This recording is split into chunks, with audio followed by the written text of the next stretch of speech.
من أبرز الزيوت لعلاج الشخير أولا زيت الزعتر، لأنه بيحتوي على الثيمول وهذا مركب مطهر بطبيعته بقوي الجهاز التنفسي. اثنين زيت النعناع، هذا يعتبر مزيل طبيعي للاحتقان لاحتوائه على المنثول. ثلاثة زيت اليوكاليبتوس مزيل للاحتقان وبساعد على فتح المسالك الهوائية.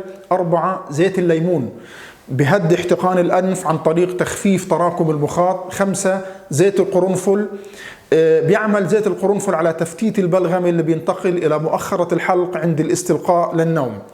ستة زيت الشومر بقلل الالتهاب في الأنف والحلق. سبعة زيت المرمية، زيت المرمية بيعالج مشاكل الجهاز الهضمي أو الربو لأنه بيخفف المخاط وبقلل من الاحتقان.